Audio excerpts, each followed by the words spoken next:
จะได้น้องเขาจะเว้นเมื่อกี้นี้ เล่น เย็นตื่นเต้นบ่เนาะ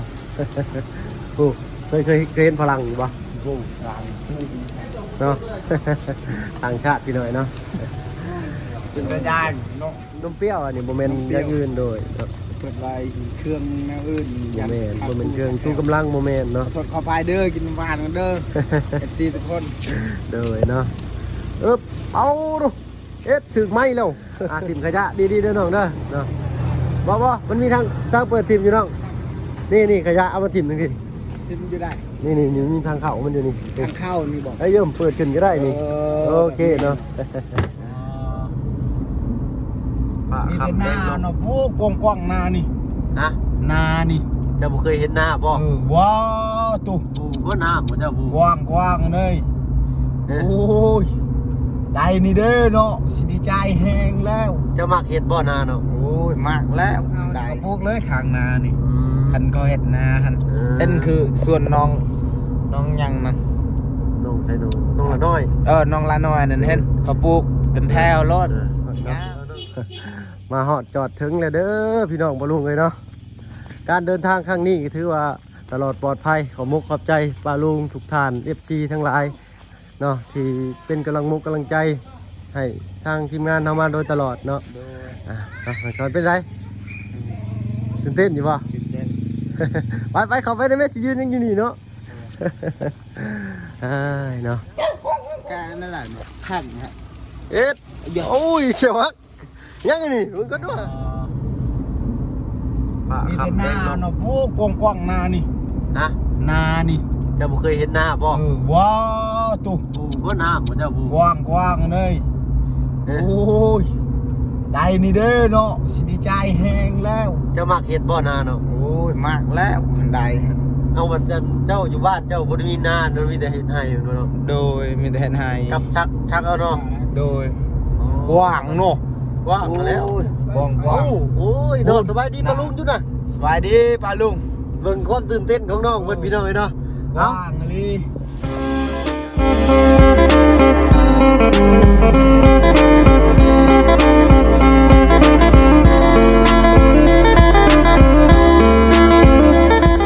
กับทักทายสบายดีพ่อแม่พี่น้อง โดยสบายดี ผู้เพื่อนกันเบิดสุขุสุคนยินดีต้อนรับเข้าสู่ช่อง โดย ช่อง ซองเบาเพิ่ง เคยละ เคยลา เนาะน้องชายคอยพี่น้อยเนาะเมื่อวานรอบนี้นี่เจ้าเพื่อตื่นเต้นก็ได้น้องเลยเนาะ โดย เจ้าเมื่อพุ่นนี่เจ้าแนมไปใช้นี่เจ้าสิบ่เห็นรถลากควายสิได้เจ้าสิเห็นแต่ท้องนา โดยเบิ้งที่ท้องนากว้างเลย คอยเจดาดิคอยบอกเขาเมื่อน้ำเนาะ โดย เนาะน้องเพิ่นบ่ญาติดอกเนาะพี่น้อยเนาะโผล่มิตรท้องไงท้องนาเลยเนาะนาเพิ่นร้ายได้ทางนี้นะ ลาย มาฮอดทางว่าเพิ่นก็ตกใจเราทั่วก็เลยเก็บภาพบรรยากาศไว้ดีให้ป้าลุงได้เบิ่งพี่น้อยเนาะป๊อดเราอ่ะตกใจกำลังนั่งซึ้งอยู่พี่น้อยเนาะ โอ้ยน้องมันได้เห็นหน้าพี่น้อยเนาะมันสะอ้อนทางนั้นมีแต่ส่วนมากก็มีแต่ปลูกมันมันบ่เนาะ โดยปลูกมันกับปลูกกล้วยกับไฮ เฮ็ดให้ก็เข้าก็ซักเอาเนาะตาม โดย โควินไปจังซี่แต่บ้านอ้ายนี่มันสิมีน้ำได้น้องเวลาเฮ็ดนานี่ นี่มีแต่นาหมดนี่พูดกว้างนานี่ โอ้เราตื่นเต้นพี่น้อยเนาะ ว่าทำนี่ ธรรมดาบ่โอ้ฟ้าก็งามจังพี่น้อยเนาะโอ้ยมาเจออัน บ้านได้เว้ยเต็ก เจ้าเด้ไปใช้นี่สิเห็นแต่ตรงหน้าน้องเอ้ย โดย เมื่อฮอดเมื่อกี้นี่เราอะไปยืมเขียดเราไปไต่เขียดเราห้าวดองๆพี่น้อยเนาะ เมื่อฮอดเขายันเจ้าเมารถเจ้าอย่างนอนน่ะน้องเอ้ยเนาะเอาเป็นมื้อหน้ากันแล้วกัน โดย เนาะ โดยเบิ่งนี่กว้างพูดจุดฮอดพูด นะโอ้สุดลูกคูลูกตาไทยหน้ากับเจ้า นี่มีแต่นาหมด อ่า พูดนานั้นนำเลยครับแม่ คักบ่ เออ ตัวน้องชายเขาตื่นเต้นนิดหน่อยเนาะถ้ามันหน้าเราเห็นหน้าเราตกใจทางเดียวตื่นเต้นตกใจจะได้ดำนาลายพี่น้องเนาะ เอาทางเข้าบัดไปเห็นป่ามันเพิ่นบัดโอ้สะอ้อนป่ามันเพิ่นพี่น้อยเนาะทางนอกเพิ่นมาเห็นในนาตะก้านอกเหมือนกันสะอ้อนในนาตะก้าก็คือว่าทางเฮามีแบบสภาพแวดล้อมแบบนี้เฮาบ่เคยเห็นสภาพแวดล้อมแบบนี้เฮาก็ตื่นเต้นหรือว่าตกใจ โดย ภูเขาป่าไม้สีเฮาเห็นเฮาก็ตื่นเต้นเนาะ โดย ข้างนอกเพิ่นบ่เห็นบ่ค่อยได้เห็นในหน้าร้านไปนี่เพิ่นก็ตื่นเต้นเนาะ โดย อยากลงไปจำมึงเลยบ่ โดย เมื่อนี้จะสิบับรถไทยแน่นอนเนาะ โด เนาะ ย เนาะเอ้าพี่น้อยเนาะกำลังเดินทางออกจากเซโปนพี่น้อยเนาะจากฮอดไซแล้วบอกเพิ่งก็บ่ได้จื้อสิเนาะทางพี่น้อยเนาะพูดเด้อพีนหากฮอดเมืองพีนพี่น้อยเนาะ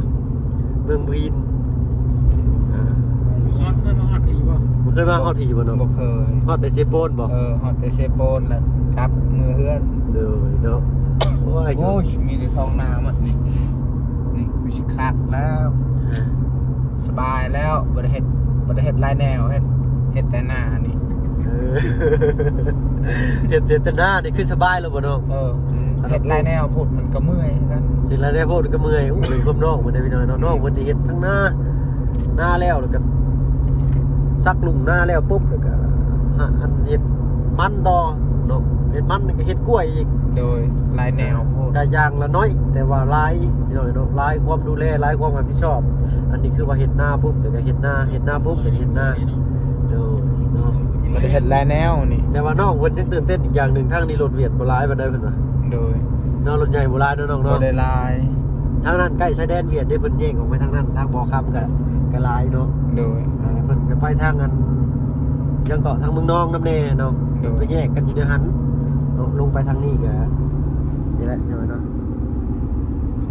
ยอดแสงเนี่ยพี่น้อยเนาะเราก็บ่ได้มือเฝ้ามือหีบเนาะพี่น้อยเนาะระมัดระวังในการเดินทางเดินทางเนาะตลอดปลอดภัยไปใช้มาใช้ก็ได้เนาะลูกเมียของคอยถ่าอยู่เรือนที่ชาติเนาะพี่น้อยเนาะสิเก็บภาพเป็นบางช่วงบางตอนให้พี่ให้น้องได้รับไปชมกันแล้วกันเนาะเว้ากันไล่ย้ายกันห่างพี่น้องปะลุงสิเบื่อก่อนเนาะ เนาะฝากติดตาม โดยฝากติดตาม เนาะ กดไลค์กด Subscribe เด้อ สบายเนาะมีFCเพิ่นคอมเมนต์มาโอ้ยเนาะสิกด Subscribe ให้เพิ่นได้เนาะแล้วเพิ่นก็ใส่โปโลมาเพิ่น มี ว่า แต่หน้ามันเลยนี่ อ๋อเนาะ กว้างโอ้ย เนาะพี่น้องสอนเราตื่นเต้นพี่น้อยมันจะมืดแน่พี่น้อยเนาะเพราะว่าอยู่ในรถเปิดกระจกเดี๋ยวลมเข้ามาเองเนาะก็นี่แหละก็พยายามเก็บภาพบรรยากาศพี่น้อง โดยที่ฮอดทุ่มหนึ่งนี่เนาะ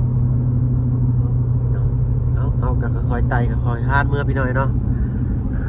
ไปพี่น้องติดตามชมภาพบรรยากาศไปทำกันอีกเนาะมียังรุ่นระทึกน้องชอนเราเรียนอย่างเดียวถ้ามาเพิ่งจีเก็บไม้พี่ให้น้องได้เบิ่งได้ชมได้ฟังเสียงของน้องเพิ่นพี่น้อยเนาะ อีนี่บ่มีกล้วยเนาะ เราทำมากล้วยบาดนี้ ต้นกล้วยเธอหนึง ยังบ่ทันเฮ็ดบ่เนาะ มีแล้ว มีอยู่เพิ่นพอได้ปลูกได้กินในข้างเงินข้างชาติเพิ่นทั้งนี้เพิ่นสิเฮ็ดแต่หน้าเลยเด้น้องเอ้ยเนาะกับป่ายาง อยู่เฮาเนี่ยเขาปลูกเลยข้างนานี่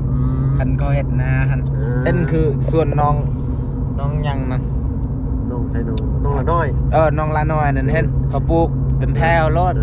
งาม น้องละน้อยว่าสิยิ้มเยอะนี่ดีใจบ่จักเบิ่งหัวใจก่อนโอ้ใจเต้นเด้อน้องชายค่ะเดี๋ยวบ่ธรรมดาพี่น้อยไปติดตามรับชมกันพี่น้อยเนาะพี่น้อยเนาะใกล้แล้วบ้านนี้เป็นได้น้องซอน ไก่ลีเนาะ เด้อ ไปนี่จักชั่วโมงเท่าไรทางแล้วน้ำมันนี่นี่ก็พอแห้งจักชั่วโมงแล้วนี่ โอ้ 40 มันทางหนึ่งแน่นอนเลย หมด6ชั่วโมง7ชั่วโมงละ ได้จังมุ่งนะฮะมาดิตุ๊ ตอนนี้2 ทุ่มครึ่ง 2 ทุ่มครึ่งโดย ทาง6 โมง อันนี้4 ทุ่มเลยนี่เนาะ โดยไก่เนาะ โดยไกลเลยนี่ ยังบ่ได้ฮอด กลัวเลยได้นี่ ใน3 ชั่วโมง ไม่ได้น้องตื่นเต้นอยู่บ่ใกล้เลยเขาใจเต้นอยู่บ่เบิ่งจับมันอยู่เนาะ เดินนะ อยู่เข้าจักเนาะบ่น่าจะหน่อยเนาะ โดย เดินทางสบาย ไก่ ทางสิได้สิว่าเดินทางแต่ละเทื่อนะเราก็จดจ้องลีได้พี่น้อยเนาะเนาะเห็นตึก เบิ่งทางมันยังเคยไปหากไปเท่อเดียวนี่ แล้วอีกประมาณ10 กิโล 10 กิโลเลยเนาะ ยัง10 กิโล กิโลถึงฮอดตัวเมือง มันตัวเมืองแล้วบ้านเขาตัวเมืองเชโนครับเอาไปเนาะก็เดินทางมากะ2 ชั่วโมงกว่าเลยได้นี่เนาะนี่5 6 ปลาย5 ครึ่งแล้ว อีกก่อน หิวข้าวหรือบ่หิวแล้วก็บ่ลงจอหิวข้าวแล้ว หิวแล้ว หิวเลยเนาะ ไก่ กับเขาซิโน ข้าวเชโนนี่ นี่อย่างเดียวแล้วเนาะตอนนี้ก็ได้เคยเข้าเซเว่นอยู่บ่ บ่เคย เนาะอย่าพูดมีแต่มินิมาร์ทกับอยู่เชฟโปนพี่น้องแล้วก็ห้างค้าธรรมดา โดย โอ้ยเนาะเอ้าทางอันลุงจันทร์สิพาเข้าเซเว่นได้มื้อนี้ โดย ตื่นเต้นบ่จักนี่ นี่ มันต้องเต้นเขาได้น้องหน้าเซเว่นมันต้องพอดเขาได้ต้องเต้น2จังหวะต้องอีกเนาะ โดย เดินทางก็ไกลบ่ไกลเพื่อนแล้วนี่แต่ว่าสิได้นอนน้ำน้องช้อนบ่จักนะสิให้นอนน้ำอยู่บ่นี่เอานะ นอนและนอนเดียวให้ฉีดกาญาติละ เอ้าเพื่อนเจ้าของปัจจุบันโน่นแล้วบ่เพื่อนควรจะแล้วเพื่อนไฟจะแล้วนะให้นอนให้พวกอ้ายนอนน้ำอยู่บ่ นอนไกลและนี่จักเที่ยวเฮ็ดหยังนอนยืนเฮาอีกไป เนาะ แล้วขึ้น อย่าเพื่อนนอนเพื่อนเจ้าบ่เนาะ โดย หิวข้าวหิวน้ำแล้วบัดนี้น้อยเนาะเอ้าอดใจรออีกจักหน่อยพี่น้อยเนาะ โดย เข้าบ้านเข้าซองแล้วก็และสิให้นั่งกันน้องซอนพาน้องซอนเข้าเซเว่นก่อนเนาะ โดย ให้ลุงจันทร์จุงแขนเข้าเซเว่นก่อนเนาะ โดย เอ้าพี่น้อยเนาะพ่อๆกันพุ่นแหละอยู่บ้านอยู่ซองเนาะไปพี่น้อยเนาะพี่น้อยเนาะพาน้องชายมาแวะกินเติมพลังจักเล็กจักน้อยก่อนเนาะ จะได้น้องเข้าเซเว่นเมื่อกี้นี้ ยัน เย็นตื่นเต้นบ่ เนาะ โอ้เคยเห็นพลังอยู่ปะ โอ้กลาง เนาะ ต่างชาติพี่หน่อยเนาะ เป็นตาญาติเนาะ ตื่นเต้นแล้วเป็นตัวญาติแล้วปะ โอ้เพิ่นนิสัยดีได้ชาวต่างชาติเพิ่นนี่ก็ได้เนาะไปทางเฮากับสิพาน้องสอนเดินทาง เลยใช่อยู่นี่ทั้งไกลเจอให้น้องเลย เก็บลัก มันเป็นบ้านได้ได้นี่ยังอีกประกันหมื่นกว่านี้อีก10 กิโลก่อนบ้าน เอาอันนี้ก็ยังอยู่ในปั๊มเมืองเซโนพี่หน่อยเนาะอยู่ในตัวเมืองก็พาน้องเพิ่นมาเปิดประสบการณ์ใหม่อีกครั้งแรกในชีวิตของน้องเพิ่นเลยก็ว่าได้เนาะที่ก็ได้เข้าเซเว่นเนาะน้องเพิ่นก็ตื่นเต้นพี่หน่อยเนาะเข้าไปฮอดโอ้เย็นเราอ่ะ โอ้ยนอนอยู่นี่คือสิคักเราอ่ะเด้อพี่หน่อยเนาะ เอ้ามีแต่ไปพุ่นแหละรุ่นชมกันเนาะทางบ้านในช่องเนาะนี่ก็จักโมงเด้อตุ๊3 ทุ่มแล้วพี่หน่อยเนาะเอ้าเมื่อฮอดบ้านฮอดซองจังว่ากันดีพี่หน่อยเนาะทั้งบ่เพิ่งเคยลากะเสียงเว้าเสียงจากะสิสลืมสลือนิดหน่อยหนึงเนาะทั้งมาทั้งนั่งรับมานำพี่หน่อยเนาะ เก็บภาพบรรยากาศได้หน่อยหนึงเนาะในระหว่างทางที่เราเดินทางมาก็ได้เนาะพุ่นแหละมีแต่สิไปพบพ่อกันอีกบัดนี้พุ่นแหละทางเฮือนลุงพุ่นแหละเนาะ แล้วต้องช้อนแซ่บบ่ แซ่บ อันนี้บ้านจะเอิ้นจะได้เนาะเนี่ย ย่อย่ อใส่กรอกหรือว่าฮอทดอกเนาะใส่กรอก CP พี่หน่อยเนาะ ทางลุงกับผ้าเขาไปซื้อเครื่องใส่สำหรับอาบเนาะมีโคโลนเนาะแล้วก็ ครบนะ ครบอันนี้ได้สะย่าบ่เนี่ยว่าหมกฝรั่งเนาะมีนมมีสบู่อัดเซปโซเนาะแล้วก็แป้งไว้ให้น้องคนได้ใส่มีบ่กางเกงในมีบ่ซื้อมานำเนาะกางเกงในขาด แล้วกันในเซเว่นสิมีบ่พี่น้อยเนาะบ้านนี้เนาะบัตรก็ยังบ่มีในเซเว่นทางบ้านเฮาก็ได้เนาะสมบัติที่ว่าไว้ทานเวลาเด็กน้อยท้องอืดให้เนาะสมบัติก็บ่มีเนาะ อยู่เซเว่น อยู่มินิมาร์ทเนาะเดี๋ยวไปแวะเบิ่งมินิมาร์ทอีกทีหน่อยเนาะทางน้องชายคอยกางเกงในก็ขาดพี่น้องเลยเนาะขอโทษขออภัยว่าจาบ่สุภาพเนาะ โดยต้องขอไปเด้อ เลยเนาะ ว้าว ว้าว เราเพิ่นตื่นเต้นเพิ่นบ่เคยเห็นคนใหญ่เลยเนาะคนใหญ่ได้ทางนี้เพิ่นเห็นเพิ่นย่านเพิ่นว่าเนาะ ดีแท้ สูงแท้เนาะ แล้วมาเพิ่นก็จะได้ยินหรือบ่พี่น้องเนาะเสียงไมค์ก็ได้บ่ได้ใส่ไมค์เนาะ โอ้ยโอ้ย ไปกูแหละผมพ่อกันอีกบ้านหนึงพี่น้องเนาะทางเข้าบ้านนี้จังซี่เลยเนาะทางเข้าบ้านนี่ทุกคักความลุยเนาะ โดยลุย ผมลุยน้ำนี่ซะน้ำนี่น้ำอยู่รถผู้เนาะเอาซะหน่อยจังย่างไปกินเนาะ โดยมีรถแล้ว ไปย่างมาเอาน้ำเนาะไปพี่น้อยเนาะพบพ่อกันอีกเทื่อหนึงก็อยู่พุ่นละเนาะอยู่ทางเข้าบ้านโคกใหญ่ซิตี้พี่น้อยเนาะ เอาอันนั้นเพิ่นก็เป็นกระเรื่องก็ไก่ทอดแฮมเบอร์เกอร์เนาะ เพิ่นเฮ็ดเป็นเพิ่นฮักก็เปิดได้นี่เนาะไปพี่น้อง ติดตามแบบชมภาพบรรยากาศมันกันอีกในระหว่างทางการเข้าบ้านพี่น้อยเนาะตอนนี้ก็สิพาพี่พาน้องเดินทางเข้าไปทางบ้านโคกใหญ่แล้วก็สิแวะซื้อกินรถแล้วเจ้านั้น กินนี่ ฮะกินรถ บ่แม่นน้ำบ้านนี่ นมเปรี้ยวได้ น้ำเปรี้ยว เลยเคยกินอยู่บ่นมเปรี้ยว บ่เคย เปิดกินเลย ว่า เดี๋ยวแป๊บนึงแล้วท่ะ อย่า ขออนุญาตอันนี้รุดออกพี่หน่อยเนาะ เราก็ตึ้งอย่างเดียวเนาะนมเปรี้ยวอันนี้โมเมนต์อย่างอื่นโดยเนาะ เปิดไว้เครื่องแนวอื่น โมเมนต์โมเมนต์เครื่องชูกำลังโมเมนต์เนาะ สดขอพายเด้อกินน้ำหวานกันเด้อ FC ทุกคน โดยเนาะเอาดูเอ๊ะถึงไม้แล้ว ไม้อันลุงครับเนาะ ตายแล้วไม้ หนูเป็นยังเนาะเดี๋ยวก็แห้งเอ้าเดี๋ยวให้น้องมันเติมพลังก่อนมื้ออื่นอ๋อดูหยก2 บาทเบิดเลยบ่น่ะบ่ดูพี่ลูกกรีพี่หน่อยเนาะเอ้าเข้าไปอันในเซเว่นเมื่อกี้นี่น้องมันก็ตื่นเต้นพี่หน่อยเนาะเคยเข้าโอ้ยแอร์เย็นแล้วอ่ะเนาะ ถิ่มขยะดีๆเด้อน้องเด้อเนาะบ่มันมีทางเปิดถิ่มอยู่น้องนี่ขยะเอามาถิ่มนึงสิ กินอยู่ได้ นี่มีทางเข้ามันอยู่นี่ ทางเข้านี่บอก ไอ้เยิ่มเปิดขึ้นก็ได้นี่ เอ โอเคเนาะ เนาะทางนี้เพิ่นก็สิมีทางขยะให้จบเจือเนาะทางบ้านเฮาก็ได้ แต่ว่าของยังบ่ครบเต็มร้อยคืออยู่ไทยดอกพี่หน่อยเนาะเอ้าผมพ่อก็ดีอีกเทื่อหนึงพุ่นแหละทางเข้าหมู่บ้านก็แล้วกันพี่หน่อยเนาะ โดย ฝากป้าลุงแน่ว่าติดตามน้องซ้อนแน่ โดยติดตามน้องซอนนะปลาลุง อื่นพอกัน อื่นพอกัน ยังบ่ทันจบเดี๋ยวสิพาน้องมาจบคลิปอยู่ทางเฮือนลุงพุ่นแหละเนาะ โดย เจ้าเฮ็ดเฮือนลุงนี่แฮงสิตื่นเต้นอีก โดย เนาะ ไปพี่หน่อยเนาะผมพ่อกันอีกเทื่อหนึงเฮ็ดยังน่ะ แค่นี่มันไม่ได้ โอ้ยเดียวโมเมนต์นี่จีกเหนียวนี่ เออ นี่จีกปึ๊บนี่ เขาจิกนี่เนาะ เอ้ยเยิ่มนี่ก็ดึงมานี่แกะคอยจีเฮียนี่เปิดฟ้าขึ้น นี่บอก ปั๊บโอ้เราเขียวกัดจนบุ่มไปหน่อยเนาะ กัดลองเบิ้งบ่ เย็นไหนมาสั่นจากมันนู้นอยู่ปึ๊บไปเบิ่งอ้ายคุณก่อนก็ได้เนาะปึ๊บไปพี่น้อยเนาะบ้านมึงเงินน้องซ้อนแกะอันนี้ก็จนเงินหัวรุดหัวหลอนไปพี่น้อยเนาะ อ้ายบาทบ่สั่นหัวข้อนอีกได้บัดนี้ โดย บ้านห้องบ่ได้ง่ายไปสิได้ สมเคยไปอยู่บ่ดาวอังคาร บ่เคย จะพาไปดาวอังคารกันมื้อนี้เด้ โดย ปึ๊บ โอ้ยไปเล่นละ เรียบร้อยพี่น้อยเนาะ แซ่บนมเลย อัน เนาะ นี้โอเคเนาะ ใช่ชื่อนม หมักฝรั่งเคี่ยว นี่เรากินอยู่นี่ ลองบอก เดียวเด้อเรียบร้อยเด้อ กินเขามาให้กินเลย เราแกะกินนี่ ตื่นสามารถจะกินหน่อย เราแกะอันกินนี่เราอัน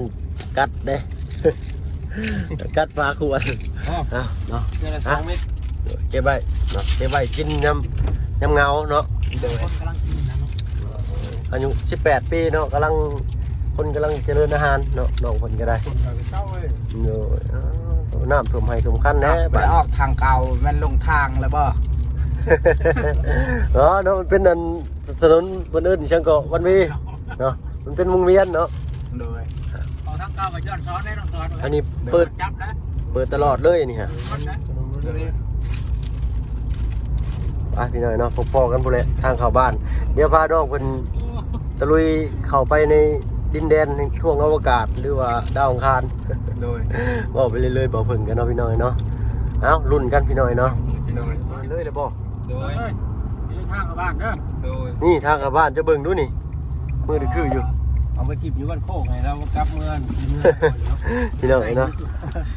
มืดแน่พี่น้อยเนาะป้ายก็จะบ่เห็นดูโทรศัพท์บ่เพิ่งก็มืดแน่ ใส่ความสิ้นเคยเอาได้ไป โดยนั่นนี่ก็คือมีคนเลยหลายเทื่อเลยนะนี่ก็เนาะ ไปเลยมาเถ โด อะ ยฮานะจะเบิ่งแนวทางเนาะเอ้ย ว่าเป็นคุ้มเนาะ โดย ยากละ ไอ้ยูรถพวกแห้ง อยู่รถแท้จ้าโอ้ย คนตกแหงหมายว่าได้ต้องซ้อนนะ โอ้ฝนตกละห้างบูได้ไม่ต้องคุ้มบ่ หลายแต่คุ้ม เจ็บ เนาะ ก้น นี่จะทงไห้ทงหน้าได้น้องไอ้แท้เนี่ย โอ้ทงไห้ทงหน้าก็กว้าง โอ้ยแนมจะบ่เห็นเด้อ เมื่ เบิ่ อง เรามาคำพูดเนาะ โดย แม่เอาก็ได้เนาะ เปิดแว่นเอาเบิ่งอยู่อ่ะสูดอากาศเนาะเปลี่ยนอากาศบ่ พูนเบิ่งนะ ใช้อันไฟโคมมาเบิ่งอยู่สิยังนี่น้องเพิ่นเบิ่งนี่ เฮ้ยมืออื่นจะยังก็กว่า มื้ออื่นบ่อย่าว่าน้องเพิ่นจะตื่นเต้นมื้อแรกนี่นอนบ่หลับเด้นี่ อันนี้ตาเปล่าเห็นอยู่เนาะน้องเนาะ ลง ให้หน้าเพิ่น มันจะลงหน้า จะให้หน้าได้น่ะ เนาะหวานเนาะ เด้อ หวานแล้วเห็ดแต่หน้าซื่อๆอยู่ ม่วนเลยแต่หน้าซื่อๆมันเมื่อยเด้อน้องเอ้ยเนาะโอ้ โอ้โหมีแต่น้ำโอ้น้ำกับ คู่เขียนเนาะโอ้พาเราก้างเขียน โอ้ยเขียดเด้ดังอันเนี้ยได้ยินบ่เสียงเขียดผู้เห็นบ่เพิ่นจันใต้เขียด คุณเข้าไปการเครียด นี่เนาะ บ้านต้นไม้ก็แก่เด้อ เนาะเนาะคิดเอาไง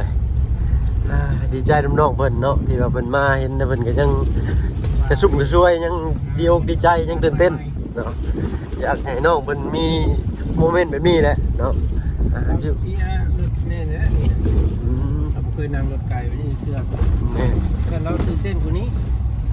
ข้างนอกเพิ่นก็คือสิสลึมสลืออยู่นิดนึง น้ำเนาะ เอ้าไปพอกันอีกพี่น้องเนาะทางกันยากยังว่าอยู่เนาะ ทางนี่ ทำทางไปให้เจ้าคนแล้ว ทางไปให้น้องซ้อนมื้อน่ะก็บึ้มๆไม่ใช่น้องซ้อนเนาะนะอันนี้ชาวบ้านมันก็ยังเที่ยวอยู่ โอ้น้ำเนาะไปที่บ้าน โอ้ดูน้ำเต็มไห้เต็มคันนี่นี่ โอ้นำหน้าเต็มไฮเลยเต็มคัน โอ้ฝั่งนี้เนาะน้ำเมื่อไปแต่ว่าโอ้ดอกปีนี้เนาะพายันเห็ดหน้าก่อนจะฆ่าเขาแล้วนี่เอ้าติดตามรับชมกันอีกหน่อยเนาะฮึบ ก็ได้นี่ดำเสียนี่ น้ำทางบ้านน้องซ้อนนี่เพิ่นเห็ดหน้าให้หน้าจะภูเขานี่น้ำสิบุมีเด้อน้องเนาะ โดย น้ำสิไหลไปตามภูเขาเบิดเพราะมันเป็นที่ลาดชันเนาะเป็นที่นั่นเป็นแบบหน้าขันบันไดกับโมเมนต์นะแบบไปปักเขาตามเขาเลยพี่หน่อยเนาะมีน้ำถ้าดาวฝนตกดีก็ได้กินข้าวร้ายเนี่ยถ้าเกิดว่าปีใดฝนขาดช่วงเขาก็ได้หน่อยเนาะ โดยทางกันยากเนาะไล่คุ้ม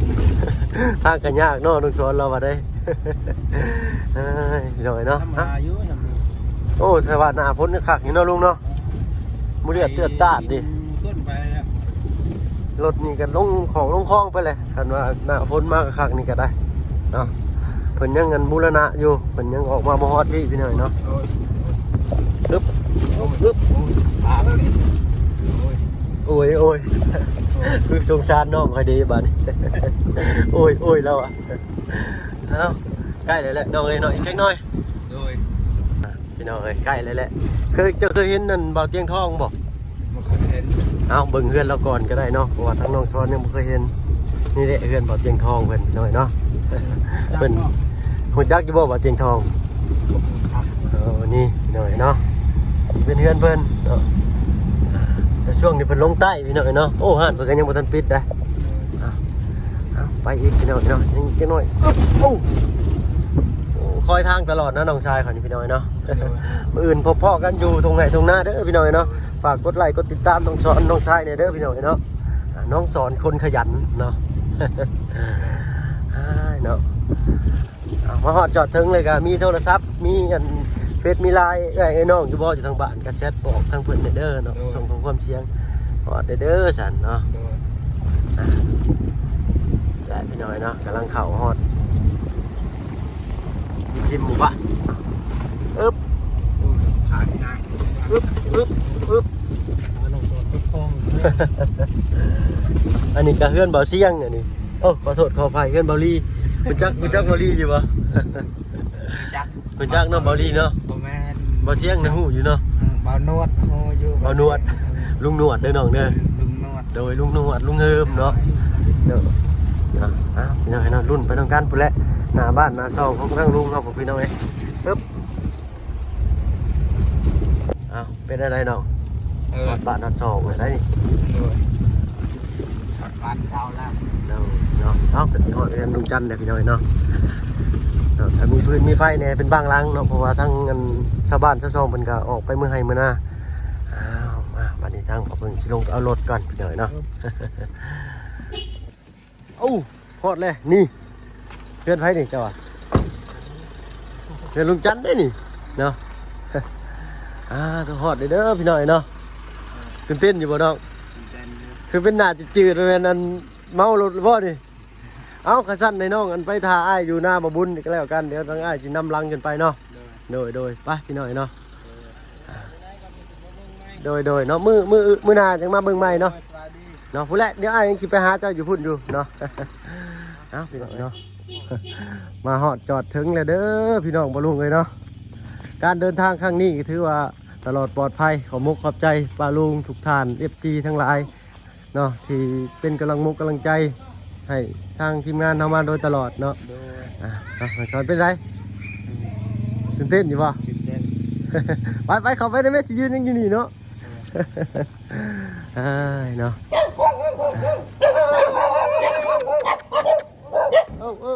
เอ้ยเนาะ กำลังยุ่งใช่ว่าว่า เนาะ